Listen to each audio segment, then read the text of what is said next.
If you've ever struggled with anxiety, depression, or both, then this video is for you because me too.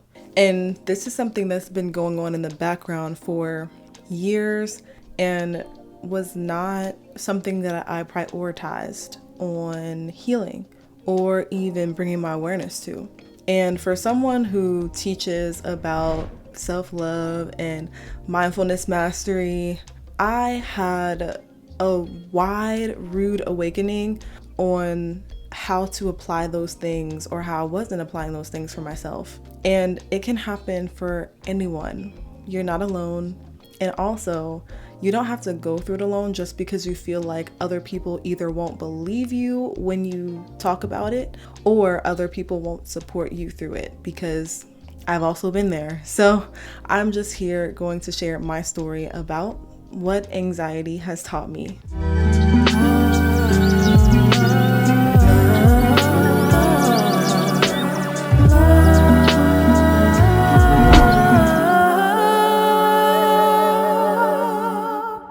Hey y'all, in this video today, I'm coming to y'all in a very raw form to talk about something that's been heavy on my mind a lot lately. And this is my personal journey. I think a lot of the content that I've produced here on the channel has been around wellness and mindset, but I haven't told my personal story about admittedly living with mental health challenges, because sometimes it is, for lack of better terms, embarrassing. I've been told in the past things that made me doubt my own thoughts and feelings about mental health, and I just ignored my own and continued to pour into others, thinking that that would pour back into myself, but it doesn't work like that. So I'm gonna answer like a lot of questions in the form of just question and answer. Let's get into the first question. The first question is, how did I know that I had anxiety? And try to make this long story short, in 2020, I was having like a series of anxiety attacks, and I'm talking about I lost breath and control of breath and didn't know how to gain it back. And it happened a couple of times, and I knew it was an anxiety attack, but I was just convinced that I did not really have anxiety. I was just going through something at the time, which can trigger, feelings of anxiety and or depression.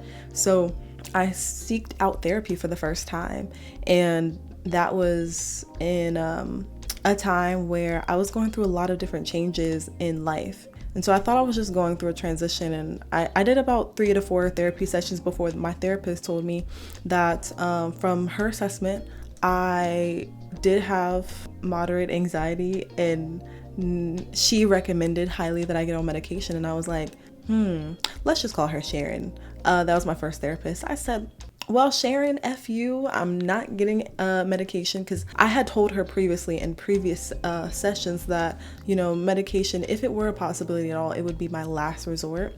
And I felt like after 3 or 4 sessions, F you might sound kind of strong, but I was just not for therapy. For medication for myself. I think that medication has helped a lot of people, but for myself, I always think that I had a negative view of prescriptions, medications, specifically for mental health disorders. And I also thought that I could just manage it on my own, which after that experience that I did, after Sharon, after she, was trying to push medication down my throat, honestly, it was a negative experience. I went to another therapist who was a little more light-handed with how deep into my subconscious he tried to go. And I felt like there were some things on a deeper level that I wanted to talk out and work out with him, but he just would not go really deep with me. So I, shortly after that, just ended therapy because it was getting a little bit expensive. After that, I took up meditation daily, yoga almost daily, as I still do. And those became my coping mechanisms and still are to this day. And I'll get into that a little bit later. So that's when I first knew, and that was kind of like an inkling, but I knew, but I didn't know at the time that it was something that I was actively still living with. I just thought that meditation and yoga had kind of cured me from it naturally, which it can for a lot of people. So the next question is, what are the impacts of anxiety on my day-to-day life? I'll go back into how this came back up for me. Anxiety recently started to come up for me in the form of just waking up and feeling like every single thing is a chore. And you know, anxiety and depression often come together, just because anxiety is your mind focusing on the future and like ruminating on future things, future tasks, future deadlines, future things that are just not real. And depression is lingering on past moments or past regrets. And those often come together because it's just overall a lack of the mind being in the present moment. And your mind is somewhere else and it goes there and you don't recognize that it goes there, but it does. The way that this shows up mostly is, you know, a lot in conversation. Sometimes I find my mind drifting off onto other thoughts during conversation and unable to fully lock in. Some other times I am just alone with my thoughts and I find it difficult to sit still.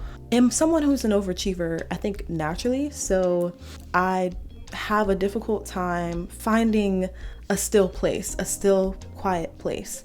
I do meditate daily. That is something that I've done for about almost 4 years now. And in that meditation space, I do it for about 10 to 20 minutes daily. I'm able to find stillness and silence, and it's something that I plan to do. But outside of that, I am always doing something that is not rest until I go to sleep. Another way that this shows up occasionally is finding the simplest things hard, like getting dressed and taking a shower and or going to work out, even though I do still do things. Sometimes the smallest things start to seem like a big thing. And that is because of the overwhelm that is generalized, so that every little task, such as getting up to use the bathroom or making a meal for yourself, it seems daunting. And like I said, that might be more so part of depression, more so than anxiety. But yeah, those are some of the ways that it shows up for me, other than still realizing that you're breathing, you're thinking, your body's moving, your heart is beating, and you're trying to listen to what people are saying and respond and keep up with your day-to-day tasks and do all these other things, XYZ. And then you realize how many things you're doing, and just the thought of that, sometimes, I don't mean to do it, but sometimes that's how anxiety shows up. It's like, how many things am I doing at once? And why do I have to do all these things? Or why does it feel like I have to do all these things? But then I realize I don't. And then I realize, oh my gosh, I have to breathe. And then, oh my gosh, I have to think in these thoughts. And then I have legs, and then I walk, and then I talk. And like, how is the human body doing all of these things at once? Let alone working and living and having a social life. And those are all layers on top of the day-to-day things that we have to do. And sometimes when you are living with anxious thoughts, the simplest things become a little overwhelming. So the next question for myself is, when did I realize that I needed to transition or make a change? And the answer is, this is when I really started to become affected every day. And I think it was about a year ago, a little over a year ago. And it's just, I guess, being an adult and the impact of it started to take a toll. It was just maybe reluctance to change, or also could have been my endeavors in entrepreneurship, dealing with things family-wise and watching relatives grow old and get sick, watching friendships come and go, and a whole bunch of uncertainties, watching debt pile up in your bank account. I've definitely dealt with that. And it all, when you see everything or the whole picture at once, the snowball effect happens. That means there's one thing that isn't, that bad in your mind, and then there's another thing that happens, and then another thing on top of that, and then another thing, and then another thing. I think a lot of it impacts you because it starts to build on top of each other. So I recently had one really emotional day about 2 months ago, and this was after a buildup of about a year of, in the background, becoming a little bit more anxious with every day maybe. And it was that snowball effect for about a year. I was still doing the same coping mechanisms. I was still, meditating, practicing yoga, being physically active. I do have an active job as well. So I have a very active lifestyle. I eat right. And I started to notice that I wasn't as happy just in general with life. So then I started to journal, and that helped a lot, release some emotions. Later on, I think the discontentment still continued to rise, and I didn't know what to do with it. So I just remember this one day not being able to enjoy any of the activities that I was doing. It was difficult to even enjoy resting, and I just wanted to stay in the bed for all day.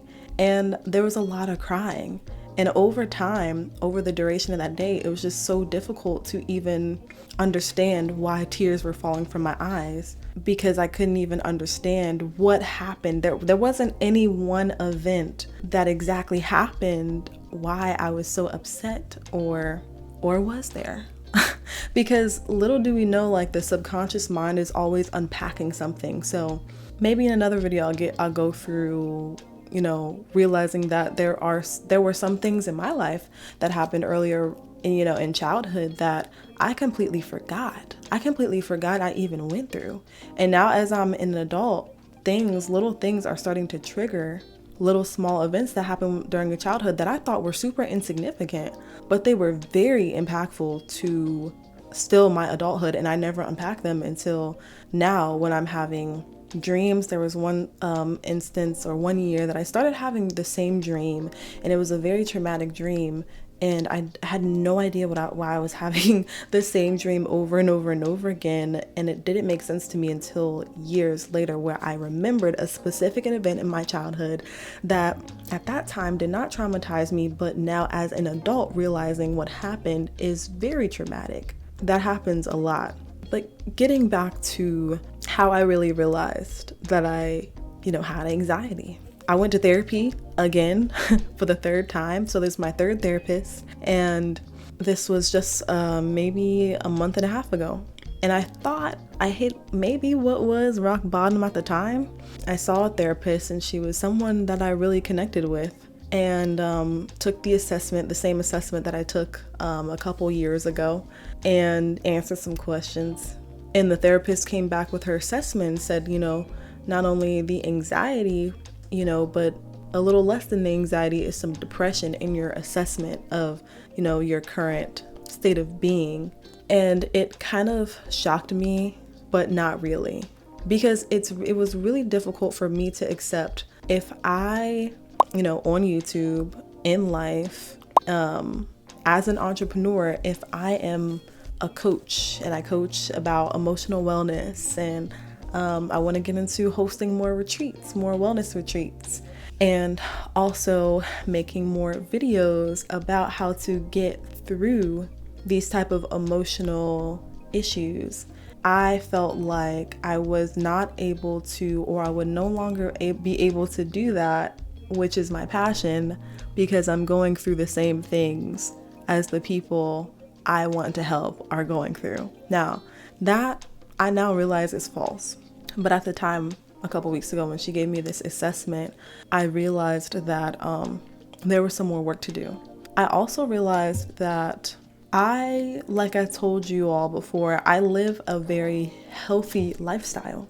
And this is where a lot of intrusive thoughts and self-doubt have come into over the years, because I'm a yoga teacher, I'm a meditation teacher, I am a coach, I know a lot and have helped a lot of people through mental health difficulties. And I am the person who a lot of family members and friends come to me for advice about mental health or breathing techniques, or a lot of people come to me to help them calm down.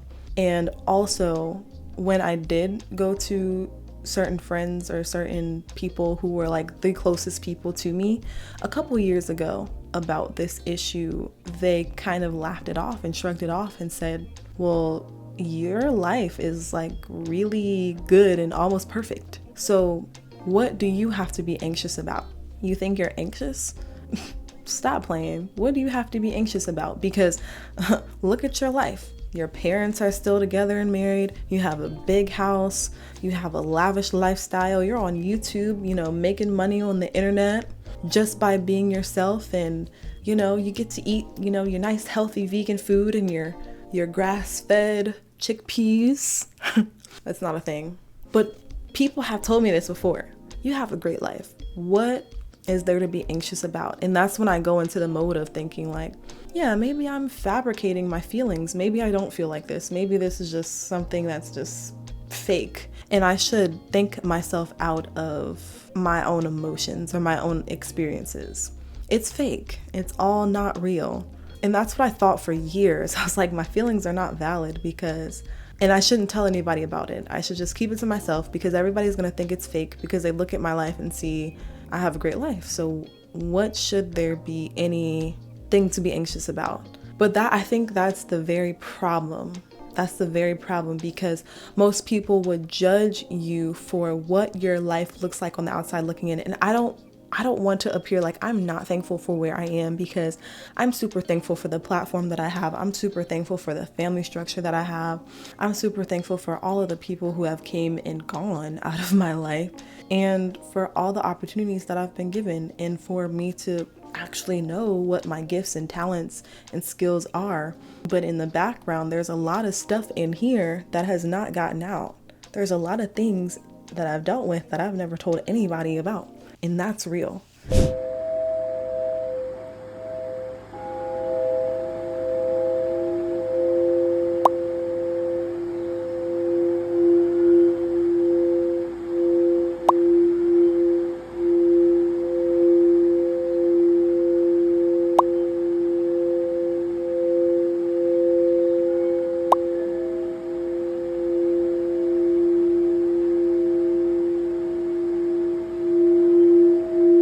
Sometimes the most real things are the things that you can't see. Think about it. Sometimes the most real things are the things that are under the surface, are the things that are lingering in the back of our minds or our subconscious, or they're just floating around in the realm of another dimension or a memory or a dream. And they're in the background, but the things that we judge off of are only the physical things that we can see because we have evidence for the physical things, but we don't have evidence for the non-physical things. And I think that's the problem. And that is why I've lived admittedly with anxiety for a couple years and just not wanted to talk about it because it is scary wanting to talk about something that you don't even know whether or not is valid for yourself. But you've talked with plenty of other people about their problems and their emotions, and it's very real for them. But for some reason, you can't see for you how you deserve to be anxious because you seemingly have a better life than other people. It's frustrating. Get into the next section. I recently, started going back to therapy. I can admit that it has changed my mindset about a couple things. Number one, the therapist that I'm seeing now, she also recommended me to medication. And I'll tell you why. She changed my mind about it. The first lady, Sharon, who I said F you to, I really did not like the fact that she recommended me for medication because I was like, did you not try to do anything else? Sharon. Did I call her Sharon or Karen? Either way, either one can go. Like, did you not try to talk to me about the things that are going on in my subconscious mind? But 3-4 years later, here we are again. And my current therapist recommended me medication because she told me this. You have a very healthy lifestyle. You're doing all the coping mechanisms. You're doing the journaling. You're doing the yoga, the meditation. You're praying. You're spiritual. You go outside once a week. Well, not only once a week, but you go outside and take walks with your boyfriend. You have a great relationship, and you're working out when you can, and you joined a running club, and you're doing all these physical activities, and you're eating right. So what other coping mechanisms do you think you need to add? And I was like, I don't know. I just told her I'm tired of trying to add more things to my schedule for self-care just to feel less anxious. Because some of the things are helping, obviously anxiousness is still present in my life. And I've personally constantly felt like I have to add more self-care things to keep up with the intensity of emotions and thoughts and feelings. And she says to me, well, that's the reason why when I went on medication, I did it, because everything else that I was doing to cope, I was already doing, and there was nothing left. And then I was like, oh, is there nothing left? Is there nothing left for me? Can I live with this every single day and be okay with it affecting my everyday life and still go on, maybe have some rough days, but I had a decision to make. And I still haven't really made the decision. I don't think I want to do medication.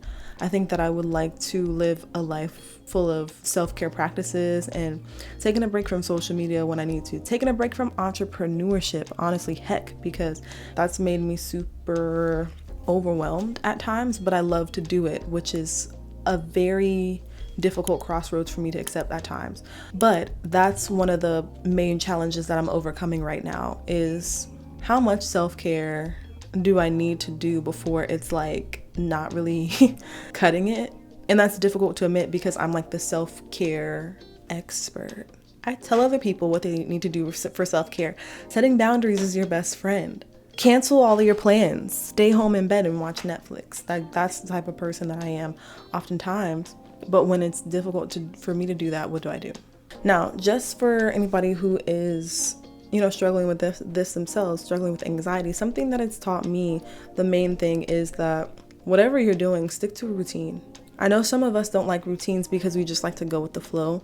I am a productivity person, and I will admit I'm an overachiever, and that is part of, I think, how anxious tendencies are maintained in my life, because I constantly find myself overachieving and not wanting to, but it just happens. So I schedule my things out every week, and I have a planner. And so some of the things that I schedule literally are my meditation routine, my physical activity.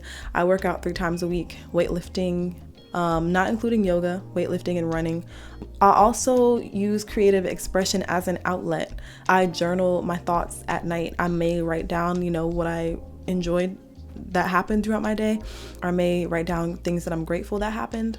And I also don't do this on my schedule, but painting, playing singing bowls, singing, or anything creative that will help you get an outlet for yourself. Because sometimes if we're only working, or if our only job we feel like is to produce money so that we can live, that's not a life to live.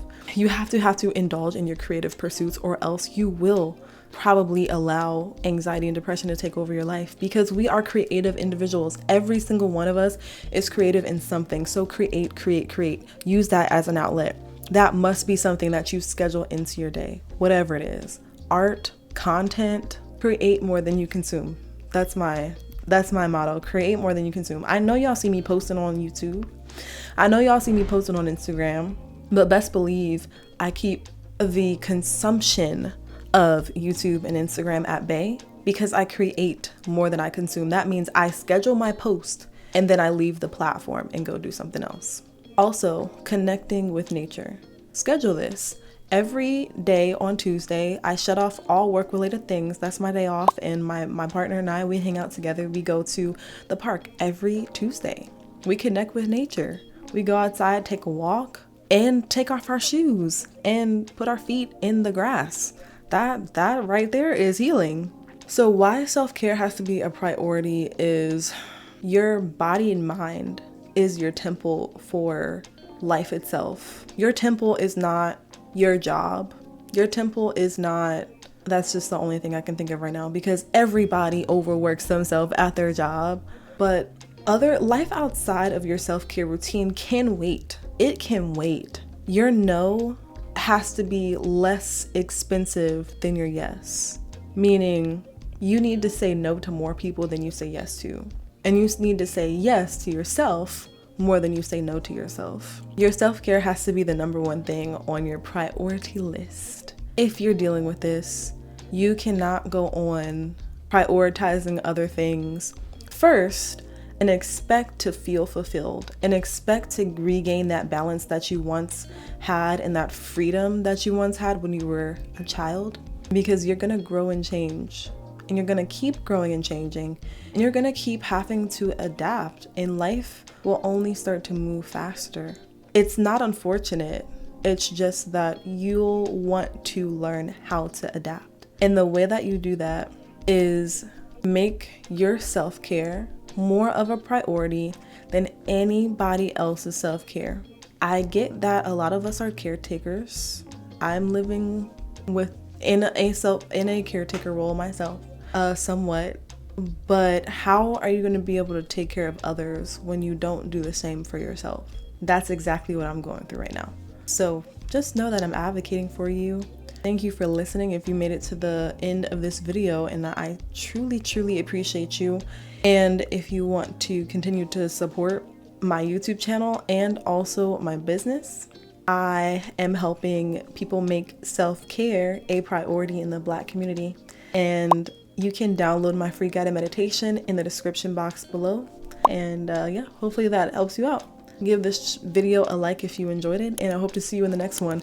Until then, I'm sending peace your way, love your way, and joy to you, your family, and your friends. All right, y'all. Peace.